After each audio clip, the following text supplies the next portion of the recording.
Hello दोस्तों, century of the truth part 3 में आपका स्वागत है। 2 वीडियोस को आपने बहुत ही लाइक करा और ये भी आपको बहुत ज़्यादा पसंद आएगी। ये आखिरी वीडियो है, इसमें सारा कुछ एक्सप्लेन किया गया है।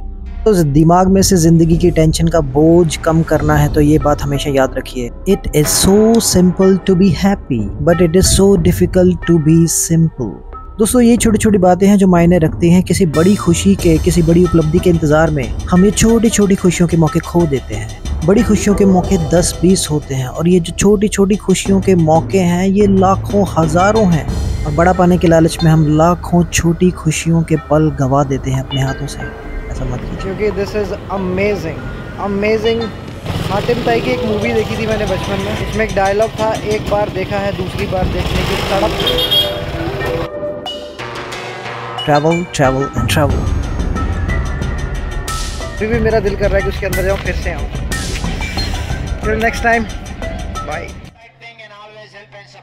इस कहानी में बताया जा रहा है कि अपने वृद्ध माता पिता को हमेशा सपोर्ट करना चाहिए और एक यंग मैन अपनी वृद्ध माता को अपने कंधे के ऊपर चढ़ा के उसको सही लेके जा रहा है क्योंकि वो चल नहीं सकती। सिर्फ हमारे गर्लफ्रेंड या बॉयफ्रेंड ही हमारी ज़िंदगी नहीं है, हमारे पेरेंट्स भी हमारी ज़िंदगी हैं। अगर वो जब वृद्ध हो जाते हैं तो उन्हें हमारे सहारे की ज़रूरत होती है। जैसे बचपन में वो हमें संभालते हैं, वो भी वृद्ध अवस्था के जैसे ही माना जाता है उसे। ये स्टोरी काफ़ी अच्छी है।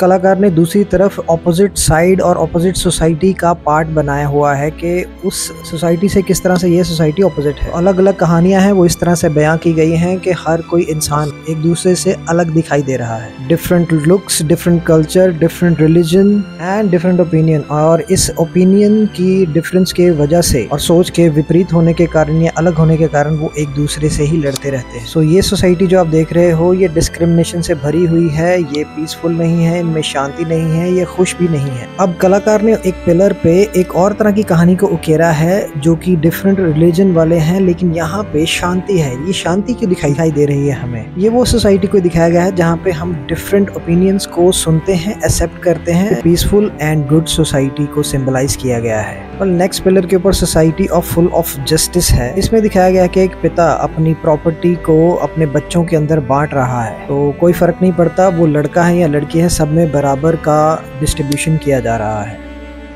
पहले स्टोरी में ये बताया गया है, एक ब्रिज है जिसको बहुत ज़्यादा डेकोरेट किया गया है, वो अमीरों के लिए है। और एक ब्रिज है जो बांस के साथ बनाया गया है, वहाँ पे सभी एकत्रित होके जा रहे हैं। और इस तरह का डिफरेंस हमें सोसाइटी में अक्सर दिखाई देता है और इस तरह का डिफरेंस हमें अक्सर सोसाइटी में दिखाई देता है।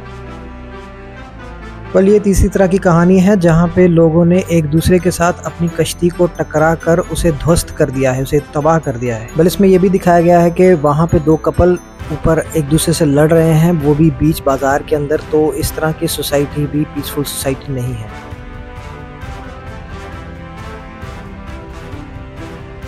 आगे वाले पिलर पे सेम तरह की कहानी है कि बोट को एक दूसरे से क्रश कर दिया गया है, लेकिन इसमें एक फ़र्क है कि वो सब लोग एक दूसरे की हेल्प कर रहे हैं क्योंकि वो एक्सीडेंटली हो गया है। ये एक तरह की सोसाइटी है जहाँ पे अपॉलॉजी की जाती है, उसके लिए जगह है, दूसरों को माफ़ करने के लिए जगह है। और दूसरी तरफ वो सोसाइटी को कंट्रास्ट दिखाया गया है। तो आर्टवर्क्स काफ़ी बढ़िया हैं और अच्छे दिखाई दे रहे हैं। इसमें लैक ऑफ एप्रिसिएशन वाली सोसाइटी है, जैसे कि एक आदमी अपने सपोर्टर को अब्यूज़ कर रहा है, उसे मार रहा है। जो उसकी हेल्प कर रहे हैं उसे मिसयूज़ कर रहा है और उसे मार रहा है। इस तरह का सोसाइटी को दिखाया गया है इसके अंदर। तो गाइड भाई साहब कह रहे हैं कि ये शायद पॉलिटिशियन है, जब इसे वोट चाहिए होती है वहाँ चला जाता है और जब इसे मिल जाती है तब ये सबके ऊपर चढ़ाई कर देता है।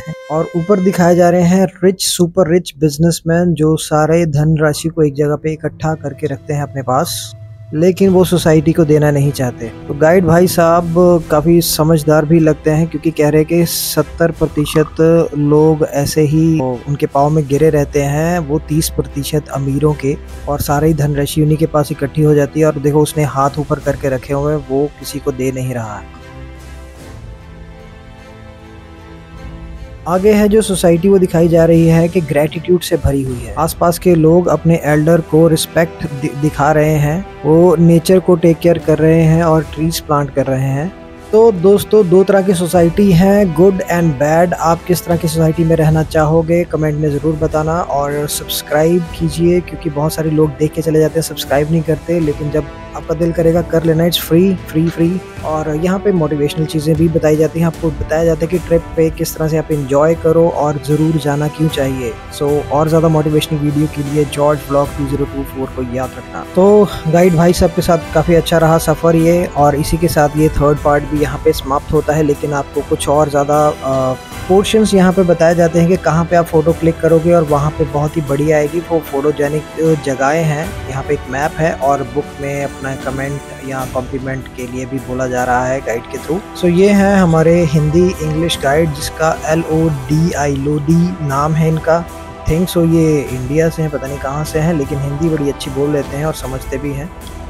And he is funny guy. और जैसे कि आप इस बुक में देख रहे हैं, वो थोड़ी मस्करी कर रहे हैं अपनी कोलीग के साथ, कि ब्यूटीफुल कोलीग है जो आपको दिखाएगी कि फ़ोटोग्राफ्स कहाँ पे ले सकते हो आप, वो जहाँ पे अच्छे ही आएंगे। तो दिस इज़ दी वे, आप कभी जाएं तो ये ज़रूर कीजिएगा। एंड बेस्ट पार्ट क्या है, यहाँ पे पिक्चर के स्पॉट हैं, जैसे कैमरा बना है ज़मीन के ऊपर, वहाँ पे स्टिकर लगाए गए हैं कि वहाँ उस डायरेक्शन में जाके अपना स्पॉट तलाश कीजिए, क्योंकि वहाँ पे लाइट्स बहुत अच्छी आती हैं और आप फ़ोटो बहुत अच्छी वाली ले सकते हो। वैसे यहाँ पे आसपास किसी को भी कहोगे फ़ोटो लेने के लिए, जिसको भाषा भी नहीं आपकी पता, वो भी आपकी हेल्प कर देते हैं।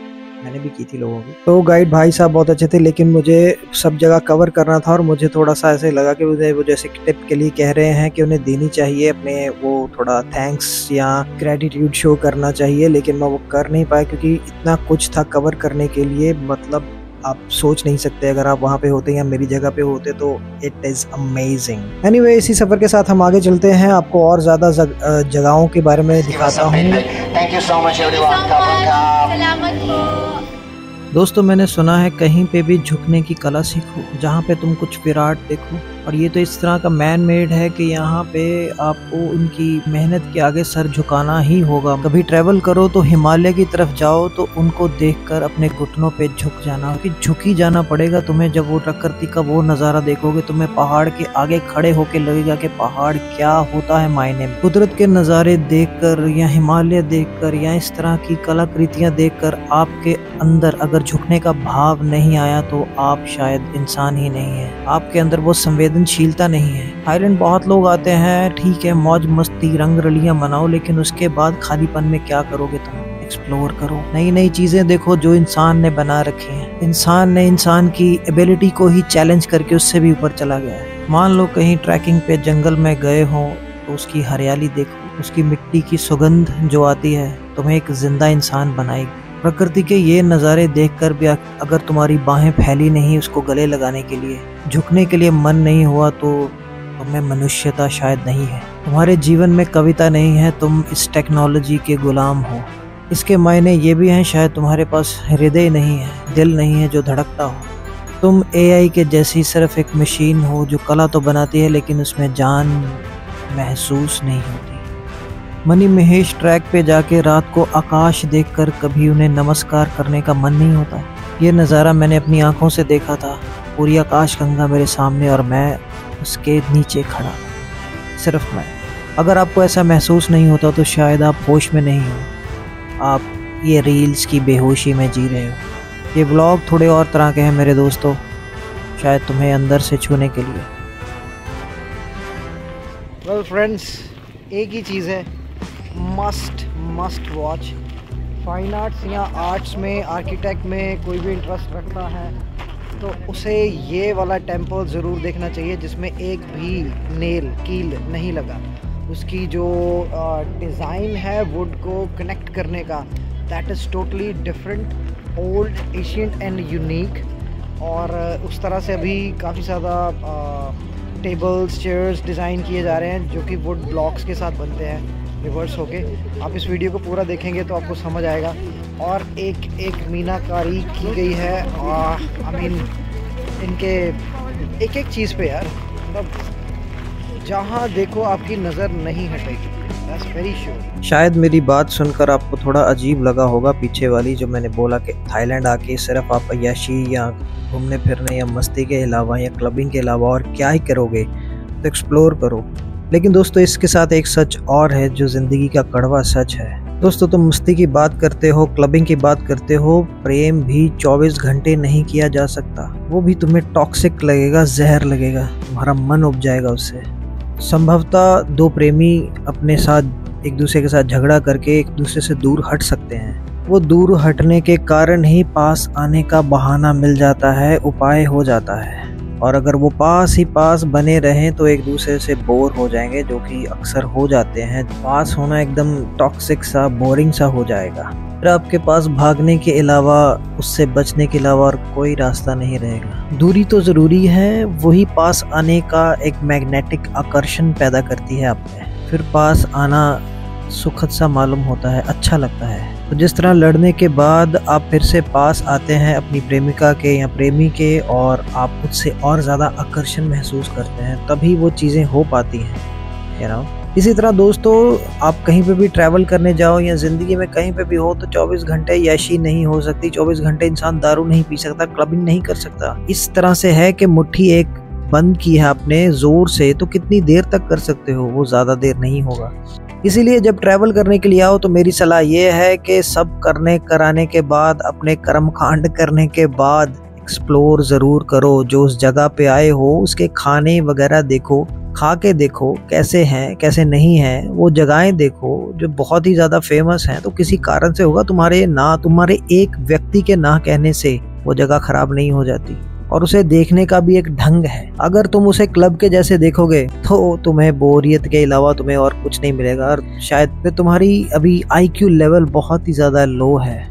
तो दोस्तों, ट्रैवल करो, सब चीज़ें करो, हर एक चीज़ को एंजॉय करो। समझो कि दुनिया बहुत बड़ी है जब आप बाहर मुखी होते हो। तो जब अंतर्मुखी होते हो तो वो बात अलग है यार, उसके बारे में हम पापी लोग नहीं बात कर सकते। मुझे ये कार्विंग देखते हुए ऐसा महसूस हुआ कि अगर अपने इंडिया के पुराने टेम्पल्स के उस टाइम में चले जाएं और देखें कि वो कैसे थे अपने फ्रेश मोमेंट में, जब वो बनी रहे थे इस तरह से, तो वो कितने ज़्यादा खूबसूरत होंगे, कितने ज़्यादा भव्य होंगे, अमेजिंग होंगे। मैं सिर्फ उसके बारे में कल्पना ही कर सकता हूँ, इमेजिनेशन ही कर सकता हूँ। लेकिन उसे अभी भी प्रिजर्व किया जाए, वो जैसे हैं उसे वैसे ही आकार में लाने की कोशिश की जाए, तो हमारा ट्रैवल का और ज़्यादा बढ़ सकता है फ्लो इंडिया में, जो कि इस समय जापान और चाइना में हो गया है। वो सारा टूरिस्ट वहाँ चला गया क्योंकि यहाँ पे शायद सफाई वगैरह अपने यहाँ पे नहीं हो रही है, दिस एंड दैट। थोड़ा डिसिप्लिन वगैरह भी कम है कि ठगी वगैरह बहुत ज़्यादा हो रही है जो टूरिस्ट आते हैं, और लोकल्स के साथ हो जाती है तो टूरिस्ट तो क्या ही चीज़ है। तो मेरे दोस्तों, जो मेरे दोस्त ट्रैवल नहीं करते, उनसे एक बात कहना बहुत ज़रूरी है। जब हम ट्रैवल करते हैं ना, तो तभी हमें पता चलता है कि जो लाइफ की प्रॉब्लम्स हैं, जिसे हम प्रॉब्लम्स मान रहे हैं, बहुत छोटी हैं, तुच्छ हैं, टेम्परेरी हैं। कितनी देर रहेंगी? आज हैं, कल नहीं होंगी। कब तक रहेंगी? 1 साल, 2 साल, 3 साल। लेकिन ट्रैवल करके जो आप एक्सपीरियंस करते हो, जो मेमोरीज इकट्ठा करते हो, जो दृश्य आपके हृदय के अंदर, दिल के अंदर बस जाते हैं, वो आपकी उम्र भर साथ निभाने वाली चीज़ है। जैसे कि मैं आपको हमेशा कहता हूँ कि योग दर्शन के अकॉर्डिंगली हमारी रूह के अंदर एक मेमोरी चिप है। तो दोस्तों, इस जन्म से अच्छी अच्छी मेमोरीज लेके जाओ, ताकि जब अगले जन्म में भी आप जाओ तो आपकी रूह उसी चीज़ों की तरफ अट्रैक्ट हो और ज़्यादा खुश हो जाए। आपको जीने का मज़ा आ जाएगा। और इस A to B लाइफ के बीच में जो ज़िंदगी आप जीते हो, ये खुशियाँ ही मैटर करती हैं। तो मेरे दोस्तों, कई बार आपने वीडियोस देखी होंगी, लेकिन कभी भी ऐसे मत मानना कि आपने वो जगह को विजिट कर लिया जब तक आप अपनी आँखों से नहीं देखते उस चीज़ को, अपने हाथों से महसूस नहीं करते। या कुछ ऐसी चीज़ है जिसे खाना चाहते हैं, लेकिन आप अगर टेस्ट नहीं किया, आपने नहीं देखा, तो वो चीज़ एग्जिस्ट ही नहीं करती। ये मान के चलो, बस यही तुम्हारी ज़िंदगी का सार होना चाहिए। तुमने नहीं करा तो वो चीज़ नहीं है। ट्रैवलिंग इसलिए भी ज़रूरी है। कई बार हम अपने ज़िंदगी में हम सोचते हैं कि बहुत सारी गलतियां कर गए हैं, लेकिन आपको मैं एक बड़ी इंटरेस्टिंग बात बताता हूं कि यहूदियों की एक धार्मिक किताब है तालमुद, उसमें बताया गया है कि भगवान का दिल बहुत ही ज़्यादा बड़ा है। तो वो तुमसे ये नहीं पूछेगा तुमने क्या अच्छा काम किया, क्या बुरा किया, पाप किया, क्या पुण्य किया, ये नहीं पूछेगा, बड़ा दिल है। उसके बजाय भगवान तुमसे ये पूछेंगे, तुम्हें मैंने इतने मौके दिए खुश रहने के, एंजॉय करने के, हंसने के, तुम खुश क्यों नहीं रहे? तुम हंसे क्यों नहीं? तुमने जिंदगी को जिया क्यों नहीं? इतने सारे यातायात, ये सब कुछ बने थे धरती के ऊपर, और तुमने अपनी रूह को एंजॉय क्यों नहीं करवाया? क्यों तुमने मौका दिया दूसरों को तुम्हारे दिमाग के ऊपर राज कर सके और तुम्हें नीचा दिखा सके और तुम्हें टॉन्टबाजी कर सके और तुम्हारे पैसों को ऐंठ सके और तुम्हारे रिश्तेदार तुम्हें ये कह सके, वो कह सके, दबा सके, चबा सके और हर तरह से तुम्हारा पतन कर सके? नहीं, ये तुम्हारी जिम्मेदारी है उन चीज़ों से बाहर आना। तो दोस्तों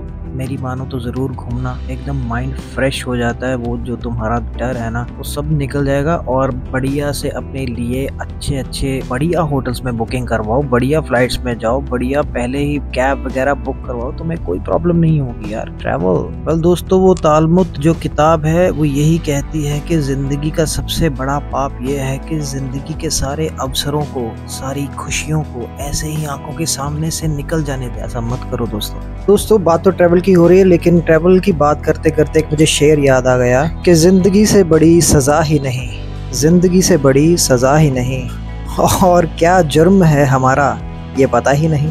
कितने हिस्सों में बट गया हूँ मैं, मेरे हिस्से में कुछ बचा ही नहीं। तो दोस्तों अपने हिस्से में ट्रैवल जोड़िए और बहुत सारी यादें अपने अंदर समेट के जीते रहिए, खुश रहिए।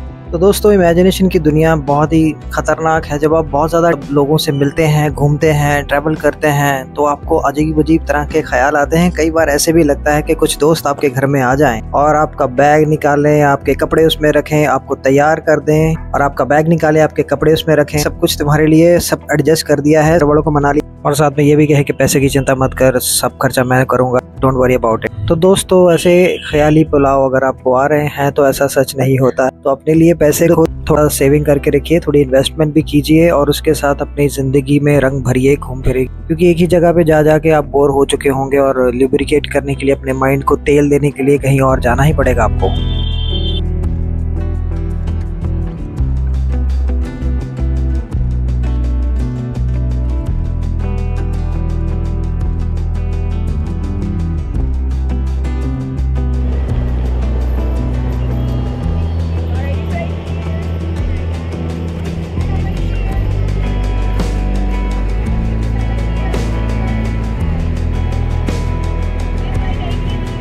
तो गाइस मुझे थोड़ा जल्दी आना चाहिए था। अगर आप आएँ तो मॉर्निंग में आए, क्योंकि this is amazing amazing amazing and amazing. तो वुड कार्विंग भी करवाते हैं वहाँ पे, जैसे कि आपने वीडियो में देखा होगा, और इसको देखना, इसमें रहना, इसे महसूस करना, it's a different experience. I mean मैं बहुत ही थका हुआ था, सिर्फ मैंने कोक पीने की एक वो करी है, ब्रेक ली है, खींचते खींचते फोटोग्राफ, वो मंदिर एकदम मसना हो, म्यूज़ियम बंद कर दिया उन्होंने।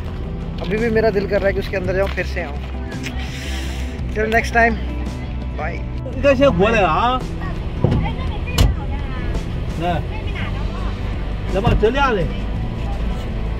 हमें वैन में बिठाया गया ज़बरदस्ती, क्योंकि कह रहे कि बंद होने वाला है, और अब हम जा रहे हैं वापस, क्योंकि इसकी एक्स्ट्रा टिकट लेनी पड़ेगी अगर वो बोल रहे हैं, लेकिन ये 400 बात में है।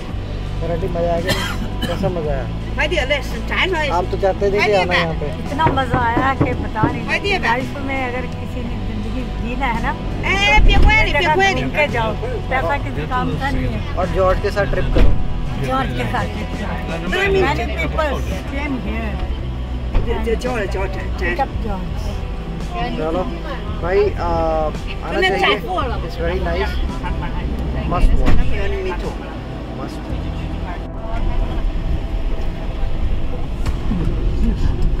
Now we are going back.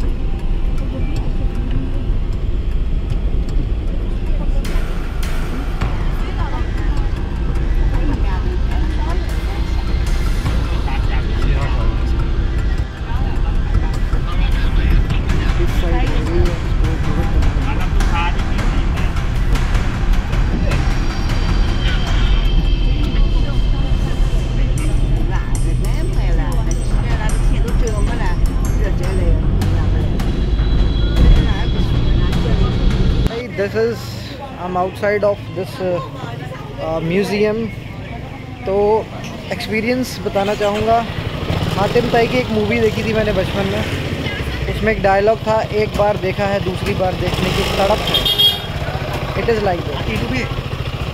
सो एक बार देखा है दूसरी बार देखने की तड़प है। बहुत ही ज़्यादा सही जगह है, बहुत ही ज़्यादा। टैक्सी अराइव्ड, अब वो हमारे सीधा हमारे पास आ रही है। We are going in.